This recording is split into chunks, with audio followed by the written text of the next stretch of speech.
नमस्कार, India voice देख रहे हैं आप। आपके साथ मैं हूं स्वीटी दीक्षित। बुलेटिन की शुरुआत करेंगे बेहद अहम जानकारी के साथ। उत्तर प्रदेश में इनकम टैक्स का बड़ा ऑपरेशन।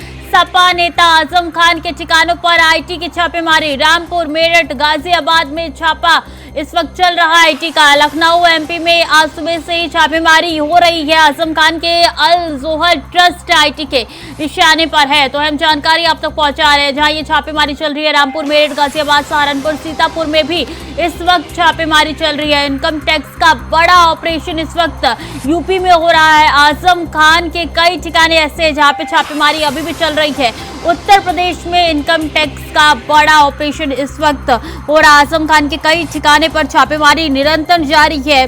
कई ऐसी जगह है जहां छापेमारी अभी भी चल रही है। बता दें कि यूपी के साथ साथ एमपी में भी कई ठिकानों पर कार्रवाई हो रही है।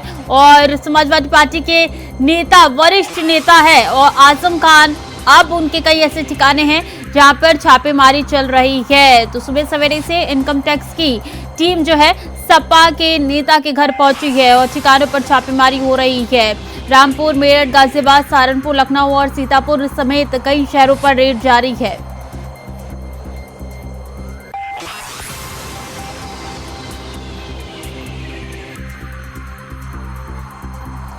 तो जानकारी के मुताबिक इनकम टैक्स की छापेमार कार्रवाई मोहम्मद अली जोहर ट्रस्ट से जुड़े मामलों में की गई है। फिलहाल छापेमारी जारी है। कहां से क्या बरामद किया गया है, क्या जब्त हुआ है, अभी तक इससे संबंधित कोई भी जानकारी निकल के सामने नहीं आई है।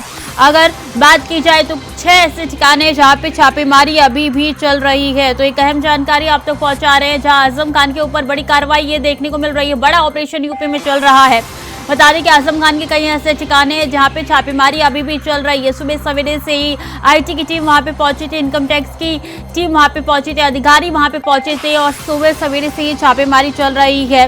बता दें कि मोहम्मद अली जोहर ट्रस्ट से जुड़े कुछ डॉक्यूमेंट्स के अलावा कुछ गैजेट और इलेक्ट्रॉनिक उपकरण भी जब्त किए गए हैं। ये सूचना निकल के सामने आ रही है और कहा यह भी जा रहा है कि आईटी विभाग की जो टीम है वो लेन देन से जुड़ी हुई जानकारी जो है वो खंगालने में लगी हुई है।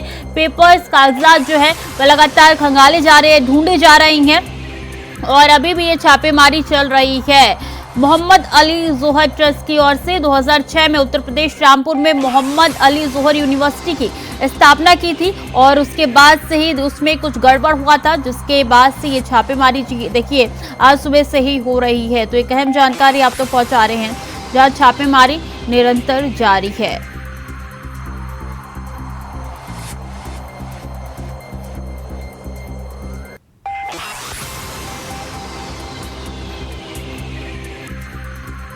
तो उत्तर प्रदेश में इनकम टैक्स का बड़ा ऑपरेशन देखने को मिला है। छापेमारी आजम खान के कई ठिकानों पर जारी है।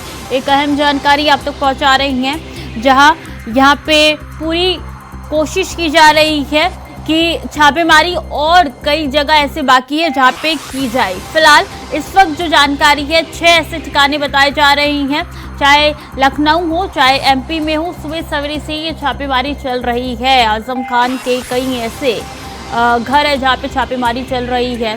बता दें कि अल जोहर ट्रस्ट आईटी के निशाने पर है और ऐसे में ये छापेमारी चल रही है।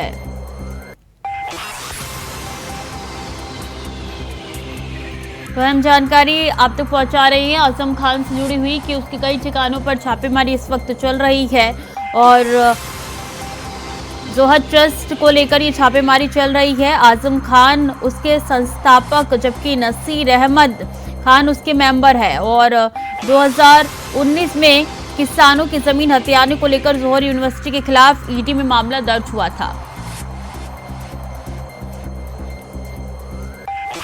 प्रियम पाठक इसी खबर पर ज्यादा जानकारी के साथ ब्यूरो चीफ हमारे साथ सीधे लखनऊ से जुड़ चुके हैं। प्रियम, अब ये जानकारी ये आ रही है कि एमपी में भी छापेमारी चल रही है, क्या अपडेट है आपके पास?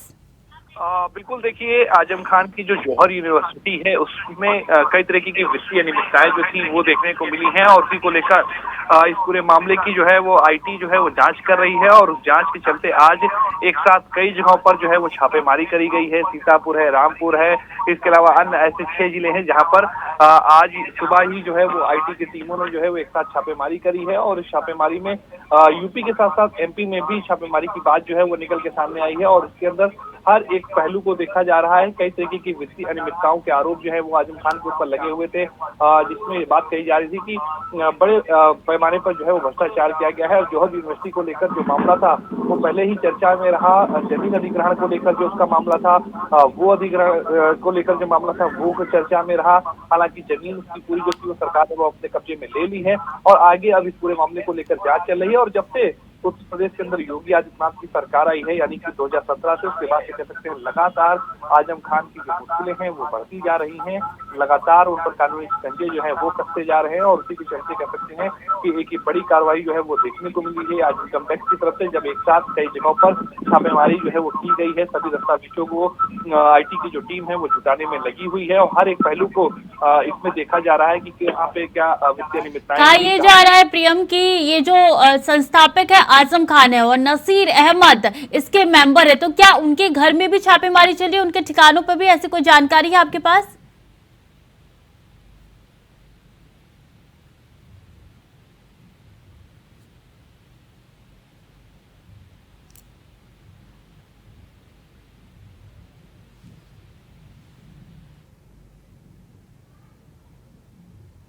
दोबारा जोड़ने की कोशिश करेंगे प्रियम को, लेकिन ये ताजा जानकारी यही है कि MP में भी चल रही है। 2019 में किसानों की जमीन हथियाने को लेकर जौहर यूनिवर्सिटी के खिलाफ ED में मामला दर्ज हुआ था और आजम खान के घर के बाहर इनकम टैक्स विभाग की भी एक गाड़ी इस वक्त खड़ी है। सिर्फ कयास लगाए जा रहे हैं, घर में छापेमारी चल रही है और 6 ऐसे ठिकाने जहां पे ये छापेमारी चल रही है। खबरों में आगे बढ़ेंगे। इंडिया गठबंधन की समन्वय समिति की पहली बैठक आज है। बैठक में सीटों के बंटवारे, चुनाव रणनीति पर चर्चा होगी। गठबंधन की 14 सदस्यीय समन्वय समिति की पहली बैठक है। एनसीपी प्रमुख शरद पवार के नई दिल्ली आवास पर यह बैठक होगी। सहयोगी दलों के बीच सीटों के बंटवारे पर चर्चा संभव है। लोकसभा चुनाव की रणनीति पर भी चर्चा होने की संभावना जताई जा रही है। समाजवादी पार्टी से जावेद अली खान शामिल होंगे इस बैठक में। तो अहम जानकारी, गठबंधन की 14 सदस्यीय टीम जो है आज बैठक करने वाली है। सदस्य अब जो है शरद पवार के आवास पर ही बैठक करने जा रहे हैं। कोर कमेटी की बैठक होने जा रही है। किस तरीके से कौन से ऐसे सीट शेयरिंग है जो किस पार्टी के लिए अहम है, ये गठबंधन में इसको लेकर मंथन होगा, चर्चा होगी और आगे किस तरीके से चुनावी मैदान में उतरा जाए, कहां पे कौन से चेहरे को यूज किया जाए स्टार प्रचारक के तौर पर, इसको लेकर भी मंथन किया जाएगा। एनसीपी प्रमुख शरद पवार के नई दिल्ली आवास पर यह बैठक होने जा रही है। 14 सदस्यीय समन्वय समिति की ये पहली बैठक है। बता दें बीते दिन ये समिति का गठन किया गया था। अब देखिए आज इसकी पहली बैठक है।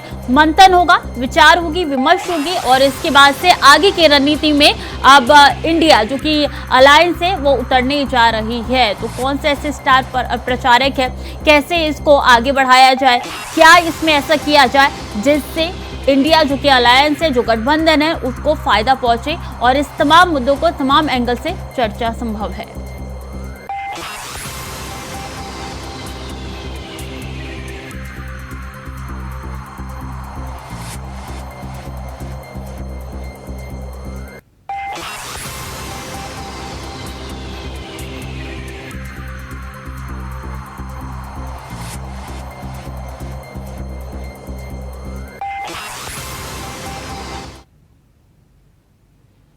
और आज मध्य प्रदेश के दौरे पर रहेंगे सीएम योगी आदित्यनाथ। दोपहर 12 बजे इंदौर एयरपोर्ट पहुंचेंगे सीएम योगी आदित्यनाथ। इंदौर से उज्जैन जाएंगे सीएम योगी।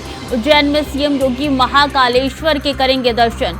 शिवाजी की प्रतिमा का लोकार्पण भी सीएम योगी आदित्यनाथ करने जा रहे हैं। तो दोपहर 12 बजे इंदौर एयरपोर्ट पहुंचेंगे सीएम योगी आदित्यनाथ। महाकालेश्वर के दर्शन भी यहां पे सीएम योगी आदित्यनाथ करेंगे। शिवाजी की प्रतिमा का लोकार्पण भी करेंगे सीएम योगी आदित्यनाथ। तो इंदौर एयरपोर्ट पर पहुंचेंगे 12 बजे। उसके बाद से वो सीधे उज्जैन जाएंगे, महाकालेश्वर के दर्शन पूजन करेंगे। उसके बाद शिवाजी की प्रतिमा का लोकार्पण उनकी तरफ से किया जाएगा। एमपी में आज तो एमपी के दौरे पर यूपी के सीएम रहने वाले हैं।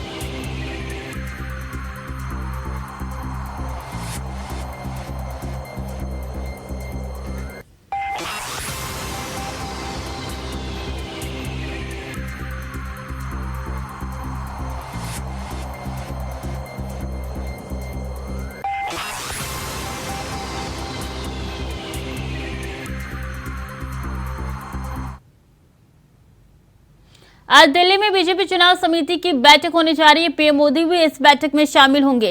राजस्थान, एमपी, छत्तीसगढ़ के चुनावों पर इस बैठक में चर्चा होने जा रही है। तो दिल्ली में जो बैठक होने जा रही है काफी महत्वपूर्ण मानी जा रही है। पीएम मोदी भी इस बैठक में शामिल होंगे। राजस्थान, एमपी, छत्तीसगढ़ ये वो राज्य है जहां पे विधानसभा चुनाव होने जा रहे हैं और इसको लेकर भी यहाँ पे मंथन किया जाएगा किस तरीके से यहाँ पे चुनावी मैदान में किस चेहरे को उतारा जाए जो कि बीजेपी को लाभ पहुंचाएगा इस बार, और इसको लेकर मंथन किया जाएगा, विचार विमर्श किया जाएगा। तो अहम जानकारी आप तक पहुंचा रहे हैं जहां आज बैठक होने जा रही है। बीजेपी की चुनाव समिति की बैठक होने जा रही है। राजस्थान, एमपी, छत्तीसगढ़ के चुनावों पर चर्चा की जाएगी। पीएम मोदी भी इस बैठक में शामिल होंगे। उनकी अध्यक्षता में ये बैठक होने जा रही है। मंथन किया जाएगा और कहा किसको उतारा जाए चुनाव प्रचारक के रूप में, इसको लेकर भी इसमें संभव है चर्चा। तो अहम जानकारी आप तक इससे जुड़ी हुई पहुंचा रहे हैं।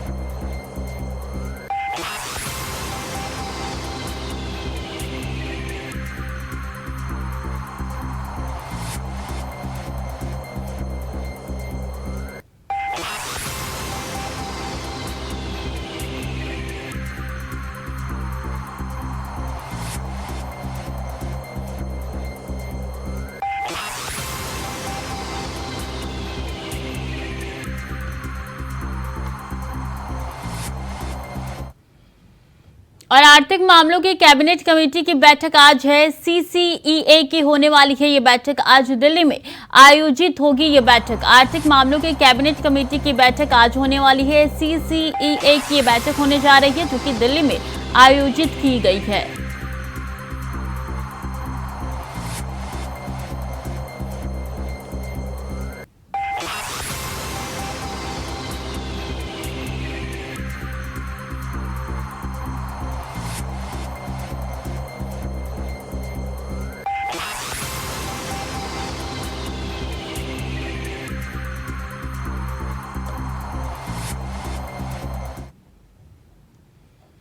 और बीजेपी अध्यक्ष जेपी नड्डा आज करेंगे बैठक। प्रदेश अध्यक्ष, प्रदेश प्रभारी, सह प्रभारियों की बैठक होने जा रही है। बीजेपी सेवा पखवाड़े को लेकर करेंगे बड़ी बैठक। आज सुबह 11 बजे वर्चुअल तरीके से ये बैठक होने जा रही है। तो अहम जानकारी, आज प्रदेश अध्यक्ष, प्रदेश प्रभारी, सह प्रभारियों की ये बैठक होने जा रही है। महत्वपूर्ण जानकारी आप तक पहुंचा रही हैं जो कि ये बैठक जो है जेपी नड्डा करेंगे।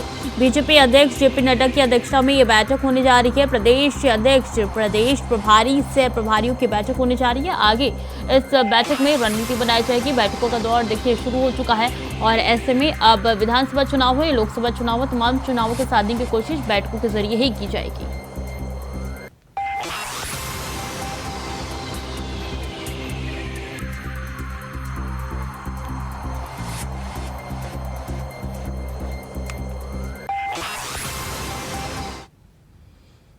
और राजस्थान के भरतपुर जिले में बुधवार सुबह बड़ा हादसा हो गया है। बता दें कि ट्रक की टक्कर से बस में सवार 11 लोगों की मौत हो गई है, जबकि करीब 2 दर्जन लोग यहां पे घायल बताए जा रहे हैं। पुलिस घटनास्थल पर पहुंच गई है। पुलिस के मुताबिक भरतपुर के नदबई में यह हादसा हुआ है। घायलों को जिला अस्पताल भरतपुर में भर्ती कराया गया है। वहीं प्रदेश के सीएम अशोक गहलोत ने ट्वीट कर मृतकों के प्रति दुख व्यक्त किया है।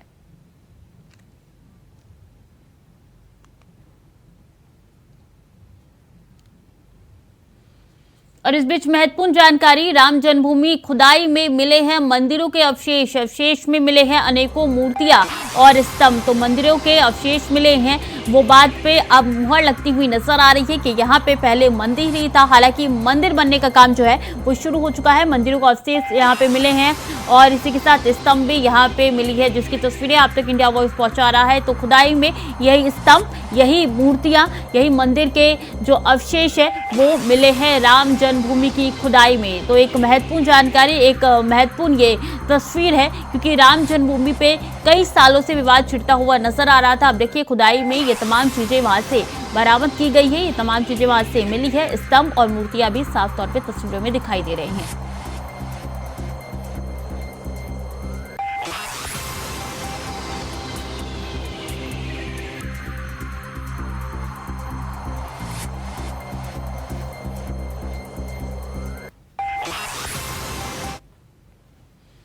और 2 दिवसीय गुजरात दौरे पर राष्ट्रपति द्रौपदी मुर्मू है। राष्ट्रीय ई विधान एप्लीकेशन का उद्घाटन करेंगी। आयुष्मान भव एप्लीकेशन का भी शुभारंभ करेंगी राष्ट्रपति। राष्ट्रपति के दौरे का आज दूसरा दिन है। चूंकि कल पहला दिन था, आज दूसरा दिन है, तो गुजरात दौरे पर यहाँ पे राष्ट्रपति रहने जा रही है और आज दूसरा दिन है उनके इस दौरे का। 2 दिवसीय गुजरात दौरे पर राष्ट्रपति द्रौपदी मुर्मू है और ऐसे में आपको बता दें कि यहाँ पे राष्ट्रीय ई विधान एप्लीकेशन का उद्घाटन उनकी तरफ से किया जाएगा। इसी के साथ बात यही खत्म नहीं होती है, आयुष्मान भव एप्लीकेशन का भी शुभारंभ करेंगी राष्ट्रपति। तो अहम जानकारी आप तक पहुंचा रहे हैं। 2 दिवसीय गुजरात दौरे पर है, आज उनका दूसरा दिन है और मंगलवार को उनका पहला दिन था और ऐसे में 2 दिवसीय ये दौरा काफी महत्वपूर्ण है।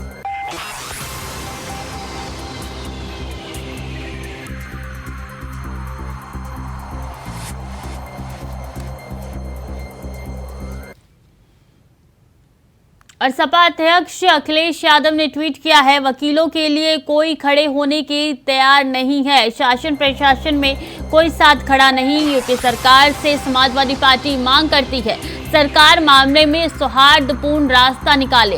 लाठीचार्ज के विरोध में वकील 12 दिनों से हड़ताल पर है। वकीलों का साथ देने पर डीजीसी क्रिमिनल हटाए गए हैं, पद से हटाए गए। डीजीसी क्रिमिनल को बहाल करे। ट्वीट करके ये तमाम जो मांगे हैं वो अखिलेश यादव ने मांगी है। न्याय सुनिश्चित करवाने वालों के साथ न्याय करे। तो ये ट्वीट करके अखिलेश यादव की मांगे हैं कि यहाँ पे वकीलों के साथ कोई खड़े होने को तैयार नहीं है। बीते कई दिनों से लगातार वकील हड़ताल पे है, लेकिन कोई उनकी मांग नहीं सुन रहा है। डीजीसी क्रिमिनल जो कि वकीलों की आवाज सुन रहे थे, अब उनको भी हटा दिया गया है। उनको भी बहाल करने की मांग यहाँ पे अखिलेश यादव की तरफ से उठाई गई है। तो लाठीचार्ज के विरोध में वकील 12 दिनों से हड़ताल पर है, पर कोई सुध नहीं ले रहा है। वकीलों का साथ देने पर डीजीसी क्रिमिनल हटाए गए। और दिल्ली में देर रात 4 घंटे चली कांग्रेस की मैराथन स्क्रीनिंग कमेटी की बैठक पर कांग्रेस सांसद रणदीप सुरजेवाला ने कहा है कि आज हमने औपचारिक रूप से लोकतांत्रिक प्रक्रिया शुरू की है और कई तरीके की चर्चाएं शुरू हुई है। ये एक सत्य प्रक्रिया है, ये खत्म नहीं होगी। कांग्रेस का चिंतन 100 सीटों पर अब मंथन होने जा रहा। सुनिए और क्या कुछ कहा उन्होंने। देखिए, मैंने जैसा आपको सुबह कहा था, प्रजातांत्रिक जो प्रक्रिया है आज उसकी हमने औपचारिक शुरुआत कर दी और कई प्रकार की चर्चा हुई। मापदंडों पर चर्चा हुई, कौन सा सबसे बेहतरीन उम्मीदवार हो सकता है कांग्रेस का, कौन वो व्यक्ति है जो मध्य प्रदेश में कांग्रेस की विचारधारा को और आगे बढ़ा सकता है, कौन वो व्यक्ति है जिसके पास सबसे अधिक जनमत है, कौन वो उम्मीदवार है जो जिताऊ उम्मीदवार है, कौन वो उम्मीदवार है जो मध्य प्रदेश में आदिवासी समाज, दलित समाज, बैकवर्ड समाज, गरीब, युवा, महिला, उनकी आवाज बुलंदी से, जाति से भी ऊपर उठकर उठा सकता है और क्या मापदंड हो। इसलिए इन सब बातों पर मंत्रणा हुई। काफी सीटों पर भी आपस में मंत्रणा हुई। ये एक निरंतर चलने वाली प्रक्रिया है, इसे 1 या 2 दिन में ये समाप्त नहीं होगी। पर हमारा लक्ष्य केवल एक है, 18 साल तक जिस शिवराज ने, जिस झूठों के राजा ने दोनों हाथों से मध्य प्रदेश की 8.5 करोड़ जनता को लूटा है। आप देखिए, पिछले 25 दिन में 3000 से अधिक घोषणाएं शिवराज सिंह चौहान कर चुके और पिछले 18 साल में शायद 1 लाख घोषणाएं कर चुके। उन्हें खुद भी याद नहीं कि उन्होंने कल कौन सी घोषणाएं की थी और आज शाम को पूछो भैया सुबह से कितनी कर चुके, तो भी मालूम नहीं। दोनों हाथों से वो झूठ बोलकर प्रदेश के खजाने को लुटाने की कोशिश कर रहे हैं, जिसका कोई सिर पैर नहीं। कि कांग्रेस के द्वारा दिया गया हर शब्द, कमलनाथ जी हमारे प्रदेश कांग्रेस अध्यक्ष द्वारा की गई हर बात, वो पत्थर की लकीर हो। मध्य प्रदेश के 8.5 करोड़ जनता को मैं बहुत विनम्रता से सर झुकाकर हाथ जोड़कर कहना चाहता हूं,